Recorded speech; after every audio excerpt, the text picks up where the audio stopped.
Assalamualaikum warahmatullahi wabarakatuh. Perkenalkan, nama saya Muhammad Fikri Nur Fathan dengan NIM 05175896 dari Prodi Sistem Informasi. Video ini dibuat untuk memenuhi tugas praktikum ketiga dari mata kuliah pemrograman berbasis web. Untuk di praktikum ketiga ini kita diminta untuk melakukan refaktor dari tugas 2 kemarin, yaitu membuat web pemesanan bahan ajar, dimana di sini kita disuruh untuk mengubah strukturnya menggunakan komponen dan template. Sebelumnya perlu diketahui kalau untuk komponen atau template ini secara umum berfungsi untuk memudahkan developer ketika ingin melakukan maintenance, kita ingin menggunakan kodenya kembali, karena di tugas 2 kita kemarin membuat sebuah halaman itu full dikontrol dari satu file JavaScript. Nah, di sini setiap fiturnya dari web kita nantinya itu bisa dipisah-pisah dalam satu file tersendiri, sehingga lebih mudah untuk memeliharanya, untuk mengorganisasinya, dan juga untuk setiap fiturnya kita bisa gunakan di project-project yang lain. Jadi kalau diibaratkan ini seperti membuat Lego, seperti itu, bisa dibongkar pasang. Langsung saja. Untuk pertama, yaitu untuk struktur filenya seperti ini, sudah sesuai dengan yang ada di soal. Lalu untuk yang pertama, yaitu di bagian halaman utama index.html, yang kemarin kita hanya menampilkan 2 tombol saja. Sekarang ini menjadi halaman utama karena kita refaktor atau kita modifikasi secara gampangnya. Jadi nantinya di sini ada 3 tombol, yaitu tombol untuk ke halaman stok, tracking, dan juga ke halaman order atau pemesanan. Lalu nantinya di sini ada komponen stock page untuk ke halaman stok, DO tracking untuk ke halaman tracking, dan order form untuk ke halaman pemesanan. Seperti itu. Nah, di sini ada ID TPL stock page. Ini adalah template dari komponen ini. Nantinya dia akan berisi halaman stok secara keseluruhan. Coba kita jalankan dulu ya, biar lebih mudah. Nah, seperti ini untuk tampilan halaman stoknya. Jadi untuk halaman stok bahan ajar secara keseluruhan ini nantinya akan dihandle oleh template ini, TPL stock page. Di sana ada tombol add new stock, ada untuk menampilkan dropdown UPCC dan kategori. Nah, ini yang dimaksud tadi, UPCC, kategori, tambah data baru.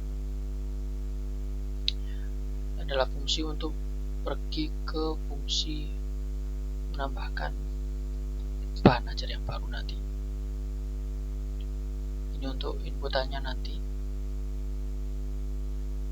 Sama seperti tugas 2 sebelumnya, kita menggunakan status di sini, dan juga directive v4 untuk add stocknya. Di sini untuk menambahkan data. Lalu di sini stock control, ini template stock control untuk filternya. Lalu untuk TPL stock ini untuk menampilkan stoknya atau yang bagian sini. Nah, ini tabelnya ini. Nah, ini untuk menampilkan tabel dalam satu menampilkan data dari setiap barisnya, dihandle oleh template ini. Lalu ada TPL page ini untuk menampilkan teksnya yang ini berubah warna menjadi kuning, hijau, atau merah. Lalu TPL tracking untuk menampilkan halaman DO trackingnya nanti. Ada TPL order untuk halaman pemesanan bahan ajarnya, dan TPL modal terakhir untuk pop-up pesan ketika kita terjadi error atau ada informasi yang harus diketahui oleh pengguna. Lalu di akhir kita di sini terdapat daftar text script untuk memanggil komponen dari setiap template yang ada di sini. Perlu diperhatikan ya, untuk pemanggilan komponennya di sini harus sesuai, di mana app.js ini sebagai otak harus berada di akhir. Oke, selanjutnya kita ke komponennya.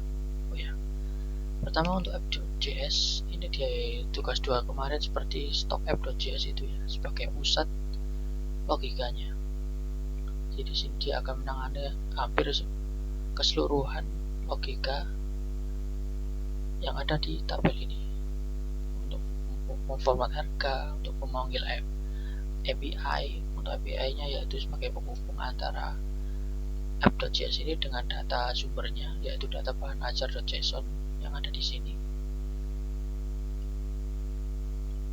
Lalu untuk menghitung berapa banyak data yang ada, untuk melakukan mount data ke halaman indeks, data stok untuk menghitung aktif. Nah, ini untuk memproses data dari API yang akan diakses oleh komponen yang ada di halaman indeks tadi. Ada method price ini untuk memproses data pesan yang diinput dari form pesanan. Ya, seperti itu. Lalu yang baru di sini adalah API, di mana API ini sebagai untuk jembatan menghubung antara app.js dan juga data bahan ajar tadi. Jadi dia sebagai jembatan antara sumber data dan juga halaman logikanya. Itu pertama, dia akan mencoba untuk mengambil data dari folder data dan file data bar.js. Jika error, dia akan memberikan pesan, lalu dikonversi datanya menjadi objek JavaScript, karena awalnya biasanya itu berupa array. Lalu di sini untuk memperbaiki, ya, mengubah dari bentuk array menjadi objek tunggal JavaScript, lalu dikembalikan ke app.js. Nah, ini untuk pesan errornya. Seperti itu. Lalu untuk komponen di sini ada banyak, karena saya memisahkan setiap fiturnya menjadi satu komponen. Ada untuk form tambah data baru, ini untuk modalnya tadi, untuk pop up, ini untuk halaman DO tracking, menampilkan data. Ini ada untuk halaman pemesanan, formnya tadi. Ada untuk mengganti page-nya, statusnya. Ini untuk filter. Ini ada untuk halaman stok, seperti ini.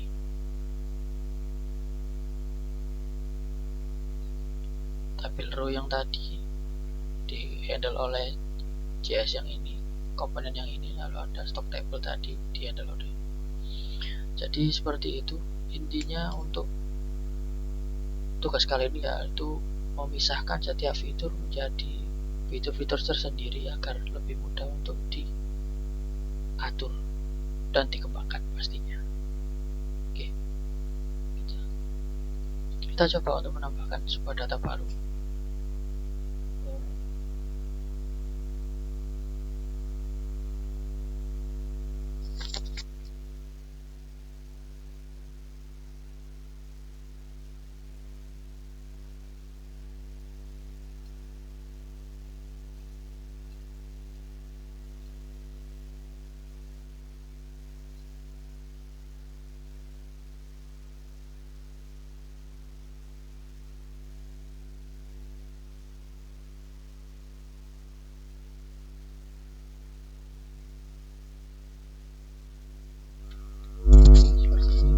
Tambahkan. Nah, data berhasil ditambahkan.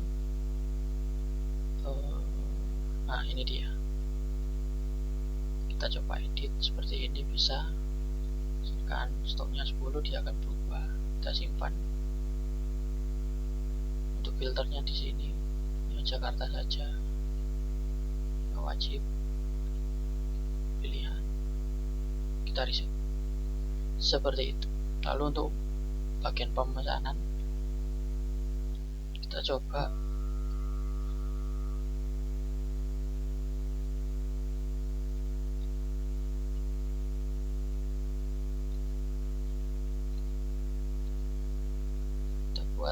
Nah, ini modalnya tadi yang saya maksud. Tapi oke, lalu dia akan kembali ke halaman tracking dan di sini sudah muncul. Oke, kira-kira seperti itu untuk tugas saya kali ini.